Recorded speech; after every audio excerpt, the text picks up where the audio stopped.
Hi all, my name is Caroline and I am 1 year and 2 months post-op from my VSG to RNY surgery that I had in June of 2021. I am currently 199 pounds and my starting weight was 282 pounds with this conversion surgery, and my highest weight ever recorded was 288 pounds before I had my VSG back in 2017. I have a bunch of other videos kind of explaining the whole big backstory, but I just wanted to come in here and update because it's been a while and I'm terrible at doing updates.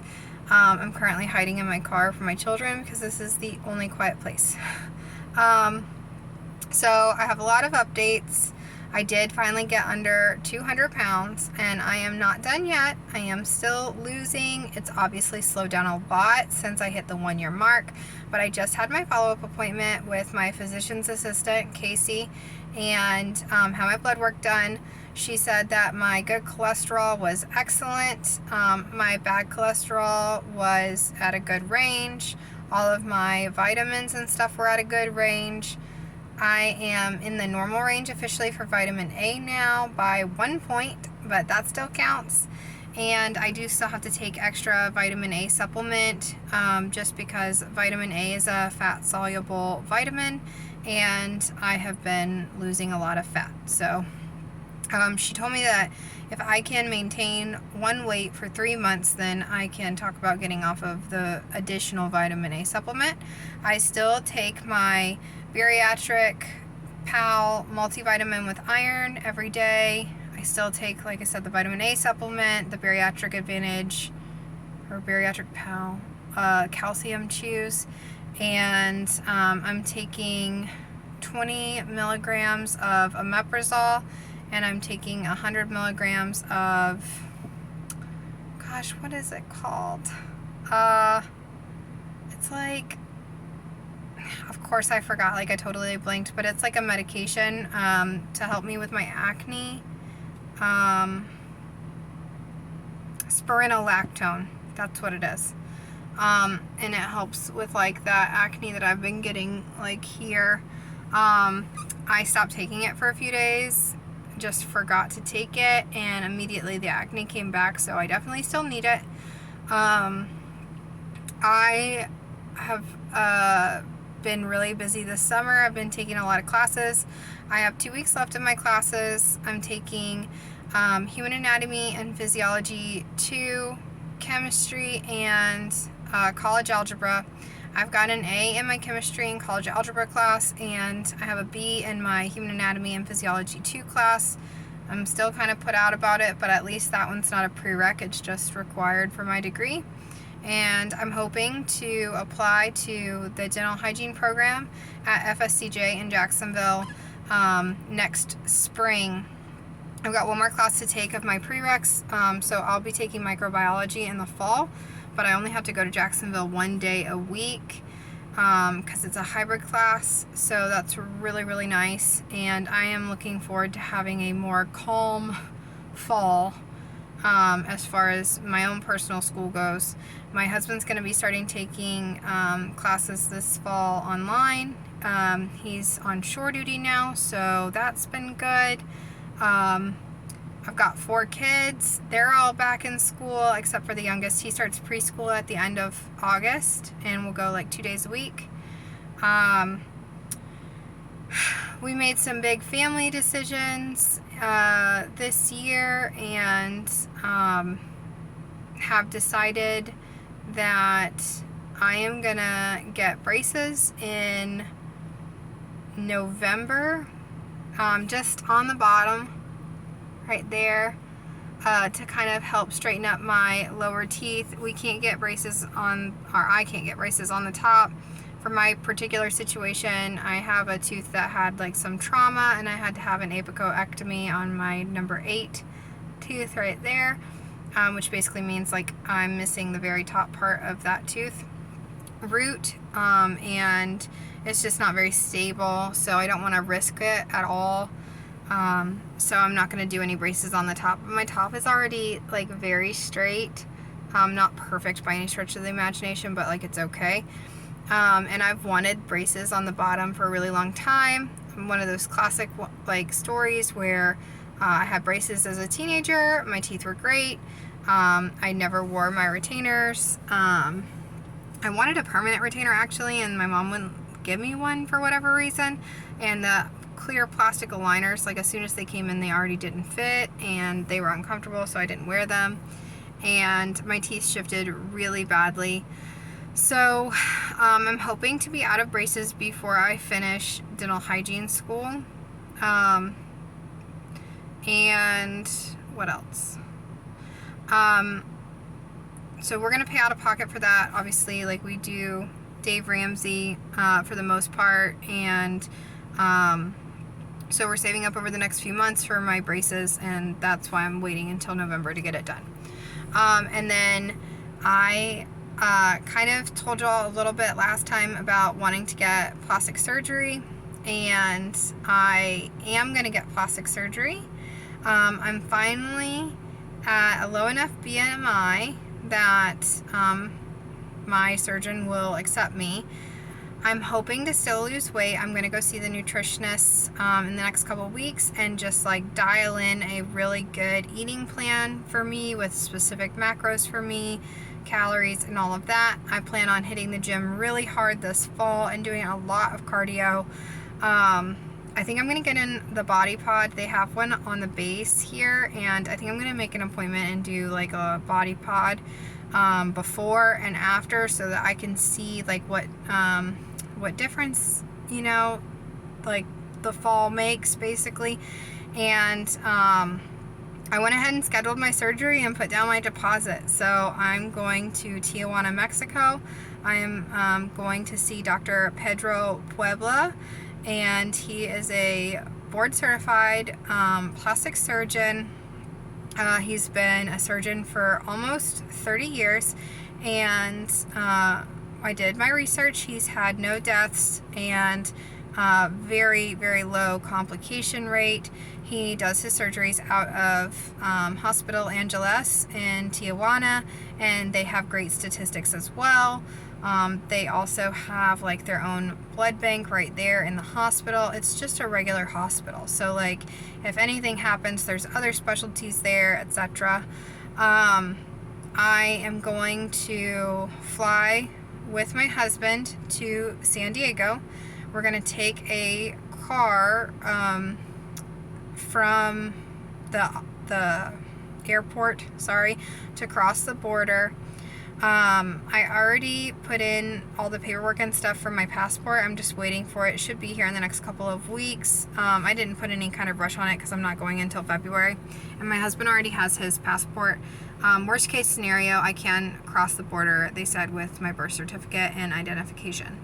So we'll cross the border, and then from what I understand, we stay the night in the hospital the night before the procedure. They'll do a bunch of testing and stuff. I'm submitting my blood work this week that I just had done. And then as long as I'm cleared for surgery, I am going to have an extended tummy tuck. They might change it to a circular tummy tuck, but I don't think we will. I think it's just going to be an extended tummy tuck, to be honest. My back is really fine. My biggest problem is my stomach. So I'm also going to have a muscle repair, a pubic lift, and Vaser Lipo 360. Obviously not anywhere that they can't do laser or Vaser Lipo, but they'll do it to my back, my flanks, and I am not having any fat transferred to my butt because I don't need that at all. I'm also not going to have any transferred to my hips. I also don't need that. I don't have hip dips or anything like that, and my butt already looks like I got a BBL and went a little bit too extreme with it, to be honest. So I joked with my husband that I was gonna get them to like lipo my butt, but that didn't go over well. Anyways, I I'm happy with my decision. I feel really safe about the surgeon I chose. I've talked to probably hundreds of people now who have gone to him and reached out to them and asked about what their experience was. I've gone to multiple different groups, not just his Facebook group, but multiple different groups, and asked about him. I've looked him up all over online and saw like another YouTuber post her surgery with him. And I've actually seen several YouTubers go over their experience with him, and it's all been really very positive. The worst thing that I've heard is some girls have said that they ended up with dog ears. I looked at the pictures, and to be honest, I only saw one that was enough that it would like bother me, or that I even noticed that she had a dog ear.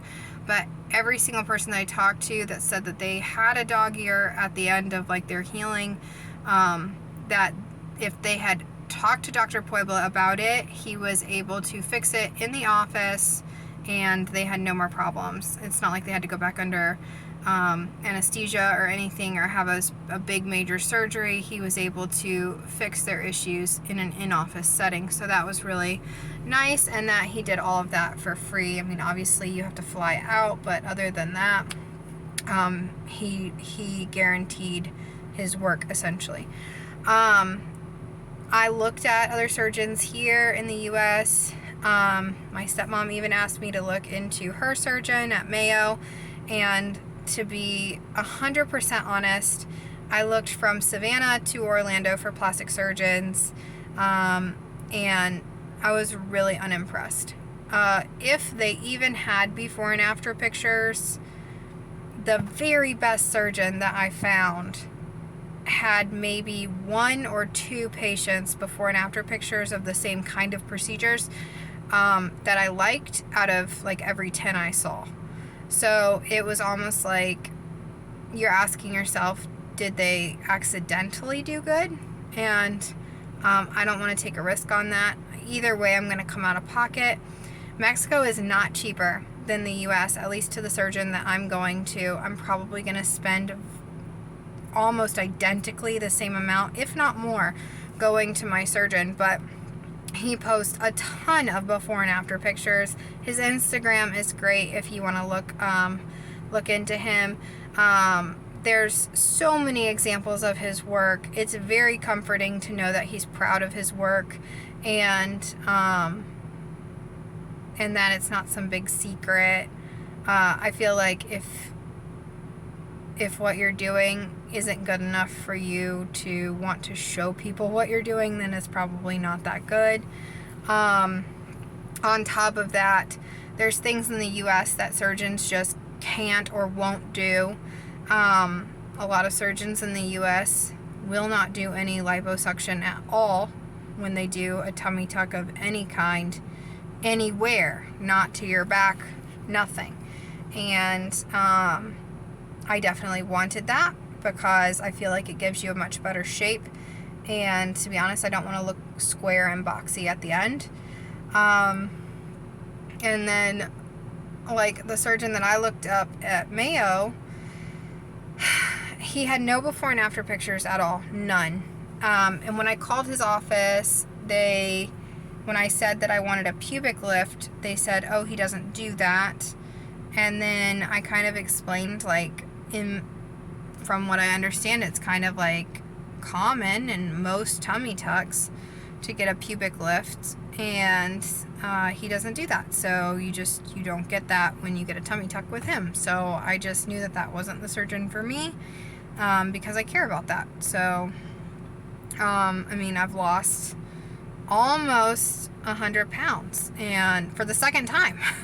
And I've had 2 babies, and I want to look good. And do I expect to wear a bikini?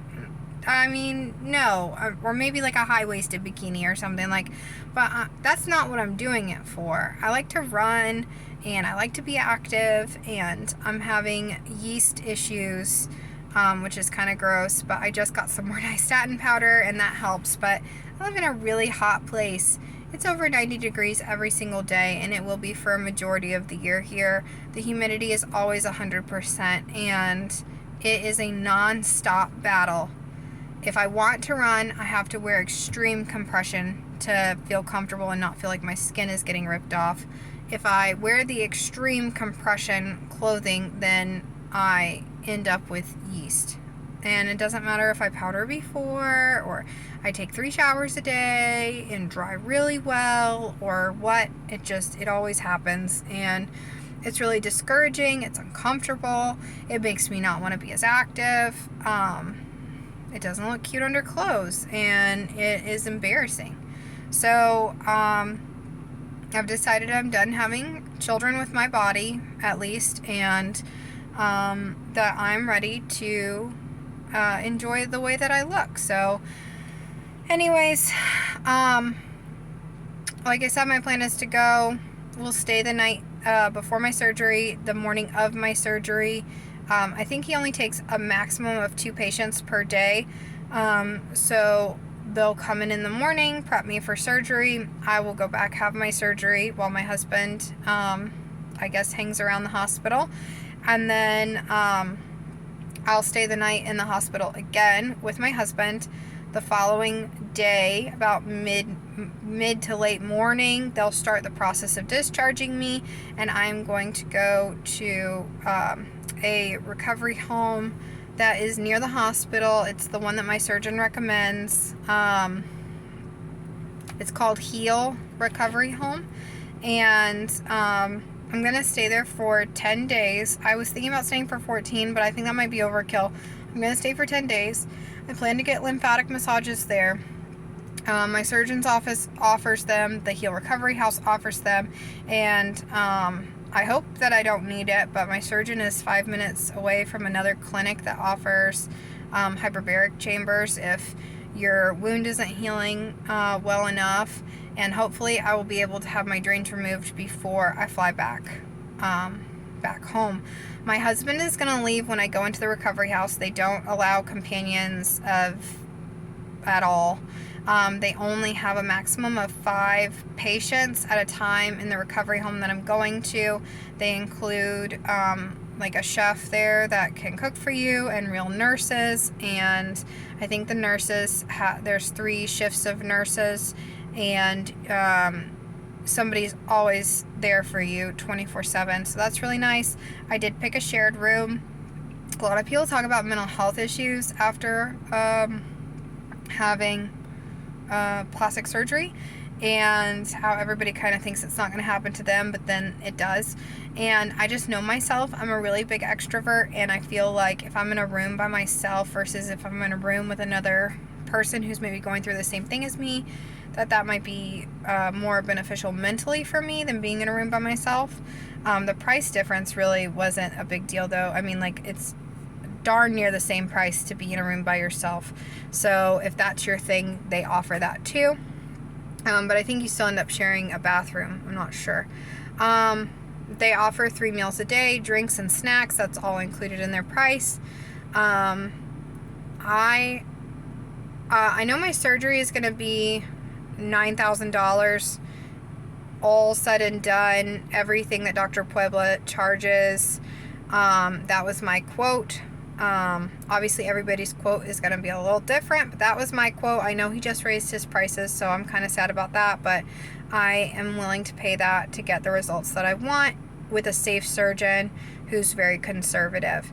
And that is what my surgeon is known for, is being extremely safe and very conservative.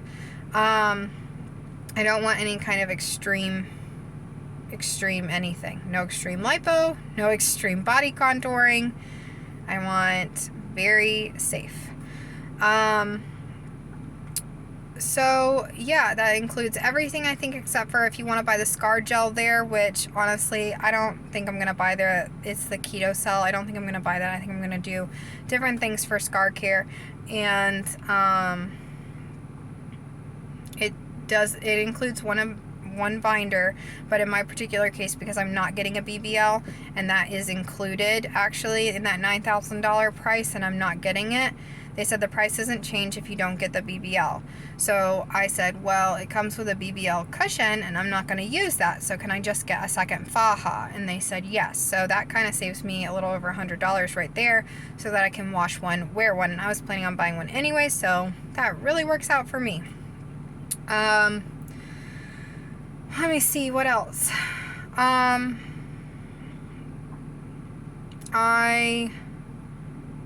can't remember right off the top of my head what the recovery home costs, to be honest. I know that the lymphatic massages, I think, are like $50 a piece, but then if you do like 10 while you're there, you get a deal, I think.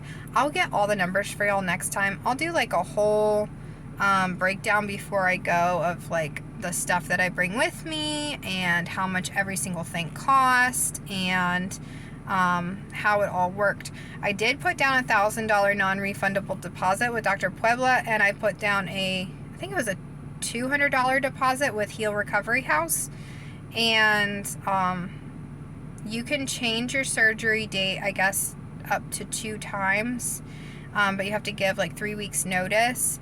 And with Heal, I think they want you to give like the biggest notice that you can, obviously, and they just do their best to accommodate you within reason, and there's some rules around that, but like I said, I'll like write something down and do like a really good video that explains everything before I go. My surgery right now is scheduled for February 23rd, 2023. I hope to get down to at least 180 before the surgery. If I could be 170, I mean, that would be like the very best. But realistically, if I could get down to 180, I think that would be a really good place for me to have the surgery. And my friend Ashley is going to stay with my kids the day that we fly out. And then my stepmom is going to come and do a little high-five handoff and take care of the kids until my husband flies back. And that'll be during the weekend too, so that'll be good. And then my husband's going to utilize our babysitter friends and family to help watch my toddler. My girls will be at school. And yeah, and then I'll come home and I'll be hopefully no drains and still resting a whole lot, but his work has already been told and they're really cool about it and said, that they'll be supportive of letting him like maybe come in and leave a little early or whatever, or take leave if he needs to take leave, those kinds of things. So shore duty is a whole different animal from being on a boat. It's a lot nicer, so that's kind of another good pro to getting it done during shore duty. And then yeah, hopefully that'll just be the end of it. I did decide not to get my breasts done this time. I don't know that I can handle the pain. I hope that I don't have to go back for a round 2. But I'm realistic about the fact that my body's been through a lot, and there's a really good chance that I might have to go back for a round 2. If I went back for a round 2, I think I would get a breast augmentation without implants, and just basically have a lift and reduction. And I would probably do some fine-tuning, like lipo type things, and that's kind of what I'm thinking right now. Sorry, my allergies are really bad, and I did not take a Zyrtec last night like I was supposed to. So anyways, that's kind of my little life update. I haven't been going to the gym like I'm supposed to. I haven't really been tracking my food very much, but I did track a little over the summer. When I track, I eat around 1,300 calories on the days that I work out, and I eat somewhere between 1,000 and 1,200 calories on the days that I don't work out. I hit somewhere in the ballpark of like 60 to 90 grams of protein, and I don't eat perfectly, but I try not to eat like super, super terrible. And right now I'm kind of in survival mode trying to finish up school, but I have a game plan. When school ends in 2 weeks for me, well, at least the fall semester, when that ends, I am going to make myself a gym commitment on my calendar that I'm going to go to the gym. I'm thinking 5 days a week. I'm going to go to the gym 5 to maybe 6 days. I might stretch to 6, but at least 5 days a week I'm going to go to the gym. And I am going to drink a protein drink on the days I go to the gym. And I am going to hit my calorie goals when I go to the gym. And I'm going to try to track my food at least 3 days a week to keep myself accountable. And track my fluid intake. Wear my Fitbit, which I have been doing. And try to increase my sleep. And really focus and tune in to my body this fall and try to get myself mentally and physically prepared for this surgery. I put my therapy on hold because it was too difficult to try to go to therapy appointments and study and go to school. I was flaking out on my therapist all the time and I felt really bad about it, so I will rejoin going to therapy and